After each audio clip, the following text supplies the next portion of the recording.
ಅಕ್ರಮ ಗಣಿಗಾರಿಕೆ ಪ್ರಕರಣದಲ್ಲಿ ಜನಾರ್ದನ್ ರೆಡ್ಡಿಗೆ ಈಗ ರಿಲೀಫ್ ಸಿಕ್ಕಿದೆ. ಕೊಪ್ಪಳದ ಗಂಗಾವತಿಯಲ್ಲಿ ಜನಾರ್ದನ್ ರೆಡ್ಡಿ ಬೆಂಬಲಿಗರು ಇದೀಗ ಸಂಭ್ರಮ ಪಡ್ತಾ ಇದ್ದಾರೆ. ಪಟಾಕಿ ಸಿಡಿಸಿ ಕುಣಿದು ಕುಪ್ಪಳಿಸಿದ್ದಾರೆ ಜನಾರ್ದನ್ ರೆಡ್ಡಿ ಅವರ ಬೆಂಬಲಿಗರು. ಅಕ್ರಮ ಗಣಿಗಾರಿಕೆ ಪ್ರಕರಣದಲ್ಲಿ ಜನಾರ್ದನ್ ರೆಡ್ಡಿ ಮತ್ತೆ ಜೈಲು ಪಾಲಾಗಿದ್ರು. ಈ ನಡುವೆ ಜನಾರ್ದನ್ ರೆಡ್ಡಿ ಅವರಿಗೆ ರಿಲೀಫ್ ಸಿಕ್ಕಿದೆ ಈ ಪ್ರಕರಣದಲ್ಲಿ.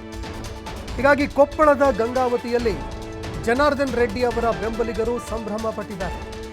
ಪಟಾಕಿ ಸಿಡಿಸಿ ಕುಣಿದು ಕುಪ್ಪಳಿಸಿದ್ದಾರೆ ಜನಾರ್ದನ್ ರೆಡ್ಡಿ ಅವರ ಬೆಂಬಲಿಗರು.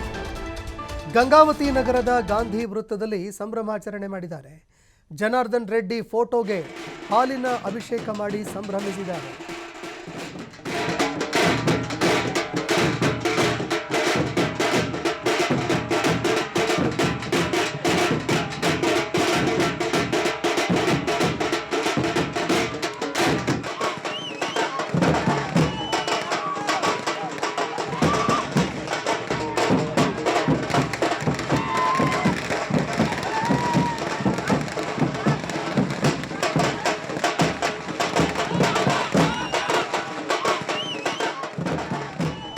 ಇನ್ನು ದೃಶ್ಯಾವಳಿಯಲ್ಲಿ ನೋಡ್ತಾ ಇದ್ದೀರಿ, ಕೈಯಲ್ಲಿ ಜನಾರ್ದನ್ ರೆಡ್ಡಿ ಅವರ ಫೋಟೋ ಹಿಡಿದುಕೊಂಡು ಅವರ ಅಭಿಮಾನಿಗಳು ಕುಣಿದು ಕುಪ್ಪಳಿಸಿದ್ದಾರೆ.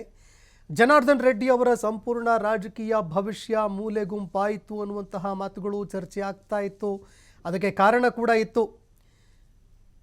ಜನಾರ್ದನ್ ರೆಡ್ಡಿ ಅವರು ಅಕ್ರಮ ಗಣಿಗಾರಿಕೆ ಪ್ರಕರಣಕ್ಕೆ ಸಂಬಂಧಪಟ್ಟಂತೆ ಮತ್ತೆ 7 ವರ್ಷಗಳವರೆಗೆ ರಾಜಕೀಯದಿಂದ ಹೊರಗಡೆ ಉಳಿಯುವಂತಹ ಒಂದು ಪರಿಸ್ಥಿತಿ ಎದುರಾಗ್ತಾ ಇತ್ತು. ಈ ನಡುವೆ ಇದೀಗ ಜನಾರ್ದನ್ ರೆಡ್ಡಿ ಅವರಿಗೆ ರಿಲೀಫ್ ಸಿಕ್ಕಿರೋದ್ರಿಂದಾಗಿ ಜನಾರ್ದನ್ ರೆಡ್ಡಿ ಅವರ ಬೆಂಬಲಿಗರಲ್ಲಿ ಸಂಭ್ರಮ ಮನೆ ಮಾಡಿದೆ. ಗಂಗಾವತಿ ನಗರದ ಗಾಂಧಿ ವೃತ್ತದಲ್ಲಿ ಇವತ್ತು ಅವರ ಅಭಿಮಾನಿಗಳು ಸಂಭ್ರಮಾಚರಣೆ ಮಾಡಿದ್ದಾರೆ. ಜನಾರ್ದನ್ ರೆಡ್ಡಿ ಫೋಟೋಗೆ ಹಾಲಿನ ಅಭಿಷೇಕ ಮಾಡಿ ಕೈಯಲ್ಲಿ ಫೋಟೋ ಹಿಡಿದುಕೊಂಡು ಕುಣಿದು ಕುಪ್ಪಳಿಸಿದ್ದಾರೆ.